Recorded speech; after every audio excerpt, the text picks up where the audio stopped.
তো বন্ধুরা আমি চলে এসেছি ডায়মন্ড হারবার ছোট নদীর পাড়ে। তো দেখতে পাচ্ছ আমার হাতে আছে একটি কলা। এই একটি কলা একটি বাইটে যে শেষ করবে সে আমার তরফ থেকে পাবে পুরো 50 টাকা। চলো দেখা যাক কলাটা কে শেষ করে। তো বন্ধুরা সামনে 4 জন বসে আছে, দেখা যাক ওদের কাছে যাই কি বলে দেখবো। এই কলাটা যদি তুমি একটা বাইটে শেষ করতে পারো তাহলে আমার তরফ থেকে পাবে পুরো 50 টাকা। পারবো না, কলা খাই না, কলা খাই না। তো বন্ধুরা দেখতে পাচ্ছ পারবে না বলছে। চলো বলছি আমি একটা চ্যালেঞ্জ নিয়ে এসেছি, ঠিক আছে? এই একটা কলা যদি একটা বাইটে শেষ করো তাহলে আমার তরফ থেকে পাবে পুরো 50 টাকা। দেখা যাক ভাই পারে কি। তো ভাই এখন কলাটা ছিলছে, ঠিক আছে?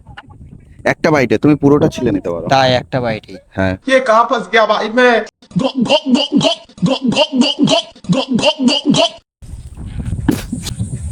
কি করে? হবে হবে। তো বন্ধুরা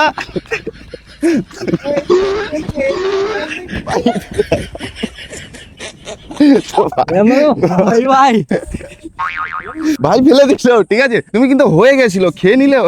না খাওয়া যাই পুরো একদম গলা অবধি লেগে গেছিল, গলা অবধি লেগে গেছিল। তো বন্ধুরা ভাই কিন্তু অনেক চেষ্টা করেছিল, ঠিক আছে? ভাই পারেনি। আরেকটা কি ট্রাই করতে চাও? না, আবার ট্রাই হয়। আচ্ছা ঠিক আছে, তো ভাই পারলো না, দেখা যাক অন্য কাউকে ধরা। দাদা একটু কথা বলা যাবে? তো ভাই কথা বলছে না। ভাইয়ের বাড়ি কোথায়? আমার বাড়ি দেউলায়। এই যে কলাটা তোমার একটা বাইটে কিন্তু শেষ করতে হবে। একটা বাইটে যদি তুমি শেষ করতে পারো তাহলে আমার তরফ থেকে পাবে পুরো 50 টাকা। হবে? দেখা যাক। তো বন্ধু বলছে দেখা যাক। তো ধরো স্টার্ট করো। কি মনে হয় জিতবে? হ্যাঁ অবশ্যই বন্ধু, পারতেই হবে তোকে। ঠিক আছে, একটা বাইটে কিন্তু শেষ করতে হবে। নাও স্টার্ট করো। সেটা কি ভাঙা যেতে পারে নাকি? না না না, পুরো একবার direct বলো। হ্যাঁ হ্যাঁ হ্যাঁ, ফার্স্টে গলায়। একটা বাইটে। আচ্ছা দেখ, চেষ্টা করব। হ্যাঁ নাও। ভাঙলে হবে না, পুরো একটা বাইটে ঢোকাতে হবে। ये कहाँ फंस गया भाई मैं মুখটা একবার দেখাও ক্যামেরার দিকে। চিপো, খাও।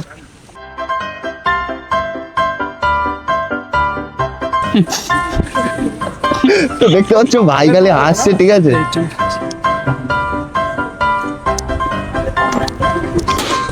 হ্যাঁ, একবার হাঁ করে দেখি না। আর তো কিছু দেখতে নেই। পাচ্ছ, হ্যাঁ আর কিছু নেই গালে। তো দেখতে পাচ্ছ ভাই কিন্তু আমাদের চ্যালেঞ্জটা কমপ্লিট করে দিয়েছে। তোমাদের বন্ধু জিতলো, ভালো লাগছে? হ্যাঁ ভালো লাগছে, obviously অবশ্যই ভালো ভালো লাগছে, লাগছে। জিতে গেছি। তো বন্ধুরা দেখতে পাচ্ছ ভাই আমাদের কিন্তু পুরো 50 টাকা জিতে গেল। ভাইয়ের প্রাইসটা ভাইয়ের হাতে দিয়ে দিই। তো তোমার প্রাইসটা ধরে নাও। আমি একটাই কথা বলছি, দাদার চ্যানেলটাকে সবাই সাবস্ক্রাইব করে নেবে। তো দাদা খুব ভালো ক্রেজি ভিডিও বানায়, আমরা সবাই দাদার পাশে আছি।